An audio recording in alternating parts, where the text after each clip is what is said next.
Olá, alunos, sejam bem-vindos a mais uma aula do Instituto Federal do Norte de Minas Gerais, do curso de Administração. A disciplina é a disciplina de Instituição do Direito Público e Privado. Nós estamos na unidade 2, essa é a nossa segunda aula. Essa temática da unidade 2, ela aborda as Constituições brasileiras de 1824 a 1988. A primeira aula nós estudamos aí da Constituição de 1824 até a Constituição de 1937, né? A unidade em si, ela tem esse propósito de estudar essas constituições, o histórico das constituições, esses detalhes que foram aparecendo ao longo da história das constituições, os direitos e garantias fundamentais, as formas de governo e classificação das constituições. Como eu falei na aula passada, nós estudamos a Constituição Brasileira de 1824, né? Estudamos também a Constituição Brasileira de 1891, fizemos uma abordagem sobre a Constituição Brasileira de 1937 e fomos até a Constituição Brasileira de 1934 e até a Constituição Brasileira de 1937. Por fim, eu apresentei aí um mapa conceitual com os principais detalhes das constituições que nós estudamos. Agora, para essa videoaula, nós estaremos abordando aí a Constituição Brasileira de 1946. Nós vamos dar continuidade a essa temática, nessa discussão. Essa Constituição ela foi promulgada aí durante o governo do presidente Eurico Gaspar Dutra, ela foi elaborada sob os auspícios da derrota dos regimes totalitários na Europa, ao término aí da Segunda Guerra Mundial. Então, ela refletia essa questão da redemocratização do Estado brasileiro. Em outubro de 1945, como vimos, o Estado Novo, um período em que o Brasil ele foi governado por Getúlio Vargas, ele teve seu fim. Então, a participação do nosso país na Segunda Guerra Mundial, lutando contra os regimes ditatoriais nazistas e fascistas, tornou inviável aí a ditadura de Vargas, né, em nossa terra. Então, no ano seguinte, foi promulgada essa Constituição, que é a Constituição de 1946, ela cunhada aí por um ideal mesmo de redemocratização do Estado brasileiro, muito embora em seu texto ainda proibisse o direito de voto de pessoas analfabetas, né? As características aí dessa Constituição, uma das que se destacava era a possibilidade do Estado realizar a desapropriação, ou seja, a desconstituição da propriedade privada, com a finalidade de fazer com que a terra atendesse a sua função perante a sociedade. Ela vai restabelecer, gente, os direitos individuais, né, extinguindo aí a censura, a pena de morte que estava previsto na Constituição de 1937. Então, em 1934, nós não vemos essa questão da pena de morte, nós vemos o fortalecimento dos direitos sociais. Aí, em 1937, esses direitos são retirados da Constituição por aquele mesmo que concedeu, né, por Getúlio Vargas, em virtude de um contexto histórico que estava por trás de todo aquele momento. E aí, em 1946, com essa questão da redemocratização do Estado brasileiro, esses direitos, eles reaparecem, né? Então, nós vamos ver aí também a questão, ele devolve também a independência dos três poderes, né? A autonomia dos estados, do município, a questão da eleição direta também para o presidente da República, com um mandato de 5 anos. Então, nós vemos alguns direitos que estavam, né, previstos na Constituição de 1934, que são retirados da Constituição de 1937, eles retomam aí na Constituição Brasileira de 1946. O que nós podemos compreender nesse caminhar histórico das Constituições? O momento histórico é um momento que vai definir essa questão mesmo dos direitos, né, da existência dos direitos, da questão da finalidade do direito em si, que vai estar consubstanciado aí nas cartas constitucionais. No ano de 1961, tem uma importante reforma, né, com a adoção do parlamentarismo. Então, posteriormente, ele foi posteriormente anulado pelo plebiscito em 1963, que restaurava o regime presidencialista, só para fins mesmo de observação. Essa Constituição, pessoal, essa Constituição de 1946, que retoma esses direitos sociais previstos na Carta de 1934, é uma Constituição longa, é uma Constituição que vai durar aí 21 anos. Essa Constituição, ela só vai ser alterada. Por quê?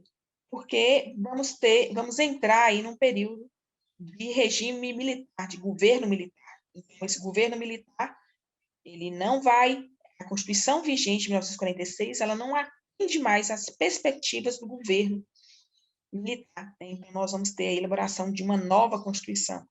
E essa Constituição ela foi promulgada pelo Congresso Nacional durante o governo de Castelo Branco, e ela oficializava e institucionalizava também a ditadura do regime militar aí de 1964, né?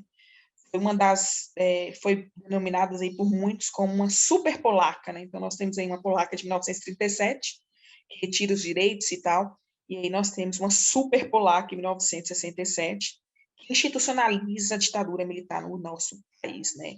Ela vai conservar o partidarismo, criado aí pelo ato adicional número 2, vai estabelecer eleições indiretas, no meio de um colégio eleitoral, a presidência da República com mandato de 4 anos. Então, em dezembro de 1966, Carlos Medeiros Silva, ministro da Justiça, como sabemos, é o cargo de destaque do órgão do Poder Executivo e não do Poder Legislativo, elabora um projeto de Constituição e encaminha aí ao Congresso Nacional.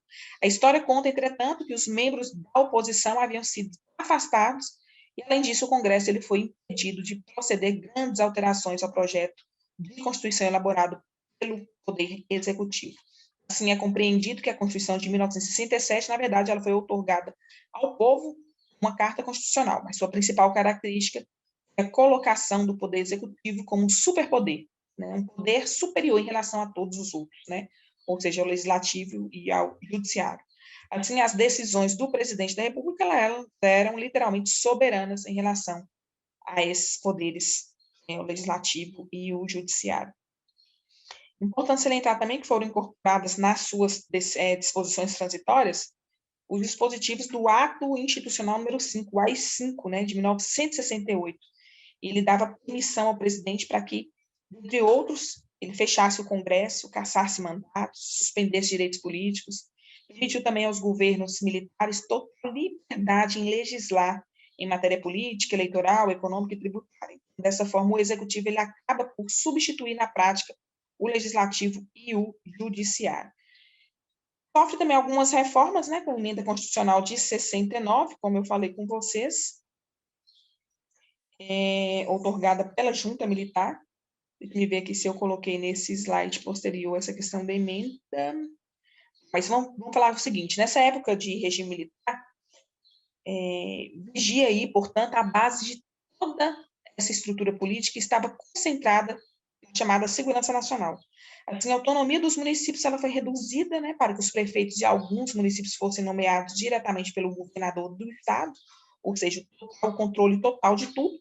Além disso, também houve um grave cerceamento aí de importantes direitos políticos, a liberdade de pensamento, livre associação, dentre outros. Somente podiam ser exercidos com a severa limitação do Estado. A gente imagina como é que foi essa questão do regime militar, né? Como eu falei, a emenda constitucional número 1, de 1969, ela foi outorgada pela junta, ela se apresentava também como um complemento às leis e às regulamentações da Constituição de 1967, então por isso que não pode falar que ela foi uma nova Constituição, exatamente porque ela era um complemento dessa Carta Constitucional que ainda está vigente, que era a Constituição de 1967, né? Embora ela seja denominada por alguns como Constituição, já que ela promulgou aí um texto reformulado a partir da Constituição de 1967. Muitos são os que não a veem como tal, né? Eu penso que ela seja uma emenda mesmo, e não uma nova Carta Constitucional. A verdade é que, a partir dessa emenda, ficam claras aí as características políticas da ditadura militar. Continuava em vigor aí o AI-5, os demais atos institucionais também foram baixados. Essa Constituição, gente, de 1967, ela autorizava a expedição de decretos-leis, a nomeação de senadores pela Assembleia Legislativa, a prorrogação do mandato presidencial para 6 anos, inclusive a alteração da proporcionalidade de deputados no Congresso.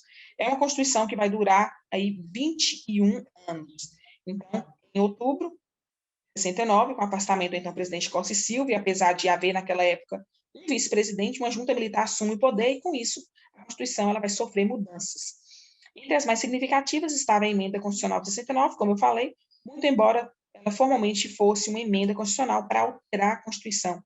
O seu conteúdo ele representou um novo texto constitucional brasileiro, mas a Constituição mesmo vigente era a Constituição de 1967.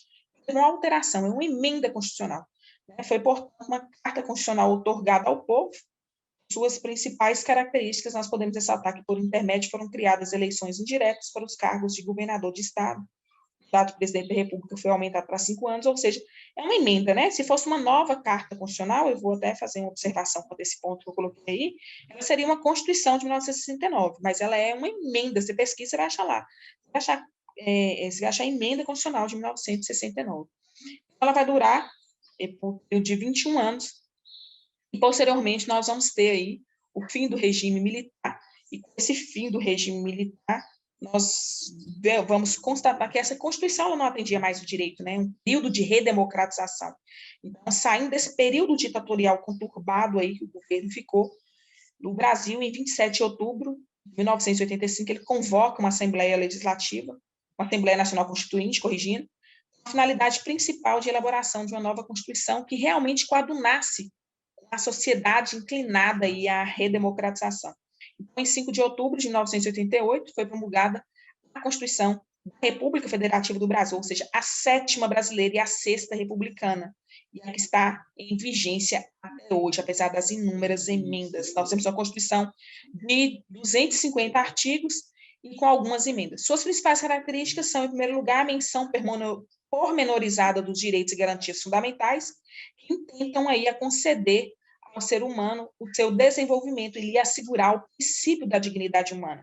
Então, além dessas, outras 2 inovações importantes foram trazidas aí pela Carta Constitucional, que foi a criação do Superior Tribunal de Justiça, em lugar do extinto Tribunal Federal de Recursos, e também a permissão a pessoas analfabetas que facultativamente pudessem exercer o direito de voto, né, o que não foi percebido ao longo da história das Constituições. A Constituição Federal de 1988, quanto ao conteúdo, ela é formal, quanto à forma, ela é escrita e analítica, porque ela é uma Constituição mais detalhada. Quanto ao seu modo de elaboração, ela é dogmática, porque ela tem dogmas, tem costumes, tem toda aquela história, né, que permeia a história das Constituições, e quanto à sua origem, ela é uma Constituição que foi promulgada, ou seja, teve participação de outros, ela não foi imposta. Ainda em relação à sua estabilidade, ou seja, seu processo de mudança, nós vamos ver isso na próxima aula, é uma Constituição rígida, ou seja, para se ter alterações, tem todo um processo que está estabelecido na Constituição, um processo mais rigoroso, né, não se muda a Constituição de qualquer forma, de forma muito simples, tem todo um processo mais laboroso, e, finalmente, em relação à função, é uma função garantista, né, e dirigente. Nós vamos verificar, fazendo esse percurso histórico aí, nós temos que também... outra coisa importante, que é a questão da garantia da inviolabilidade do direito à vida, né? Nós vamos ver inúmeros direitos fundamentais garantidos, questão da liberdade, igualdade, segurança, propriedade. O Executivo também mantém sua forte influência e permite a edição de medidas provisórias com força de lei. O voto, ele torna permitido e facultativo, como eu falei, a analfabetos e maiores de 16. Outro ponto importante, a educação fundamental é apresentada como obrigatória, universal e gratuita. Então, nós vamos ver alguns apontamentos aí de direitos fundamentais que estão previstos lá na Carta de 1934, eles são reforçados na Constituição de 1988. Né? Então, na esfera política também nós vamos ver mudanças na questão da organização e regras referentes ao sistema eleitoral. Né? O mandato do presidente da República é reduzido de 5 para 4 anos. E, em 1997, é aprovada a emenda que permite a reeleição do presidente da República, governador e prefeito. É importante também a gente salientar aí, fazer esse percurso histórico aí das constituições. Então, nós vamos ter uma Constituição de 1824, com eleições censitadas, abertas, indiretas. Nós vamos ter a figura do imperador, né, que não respondia judicialmente por seus atos. Nós vamos ver a monarquia unitária e hereditária, né? Nós vamos ver 4 poderes, judiciário, executivo, legislativo e o moderador. Em 1981, nós vamos ter essa saída do poder moderador, período de república, abolição das instituições monárquicas, a eleição dos votos direto, mas a descoberta, ou seja, não secreto. Vamos ter um sistema de governo presidencialista. Os estados da federação eles passaram a ter suas constituições hierarquicamente organizadas em relação à Constituição Federal. Em 34, nós vamos ver os direitos sociais aí emergindo num contexto histórico de Getúlio Vargas, com a instituição do voto secreto, do voto obrigatório aos maiores de 18 anos, a previsão da justiça eleitoral, a criação da justiça eleitoral, a nacionalização da riqueza do subsolo e das quedas d'água do país. Em 37, nós temos um golpe militar que vai admitir a pena de morte numa Constituição que é outorgada, que concentra o executivo e o legislativo nas mãos do presidente, que retira do trabalhador o direito de greve, que vai estabelecer eleições indiretas para o presidente com mandato de 6 anos. E em 1946, esse período de Estado Novo, ele decai, nós vamos ter um período republicano novamente, com a Constituição de 1946, que vai instituir a igualdade de todos perante a lei, a inviolabilidade do sigilo à correspondência, a separação dos 3 poderes, a inviolabilidade da casa como asilo do indivíduo, situações, gente, que estão previstas hoje na Constituição de 1988. Extinção da pena de morte, a liberdade de consciência, de crença, a liberdade de associação para fins lícitos. Em 67, em virtude do golpe militar aí, do governo militar, nós vamos ter a retirada, né, a restrição do trabalhador do direito de greve, vai restabelecer a pena de morte para crimes de segurança nacional, eleições indiretas.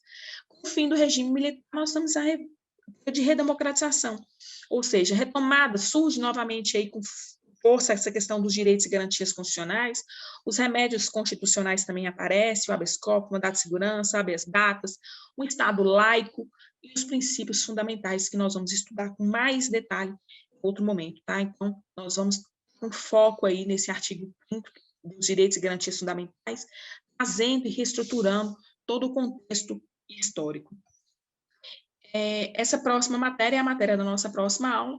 Eu vou findar aqui e nós seguimos a questão da forma e classificação de governo. Então, nós vamos fazer uma retomada das constituições, entendendo um pouco da questão das diferenças, né, do que é forma, do que é classificação de cada constituição.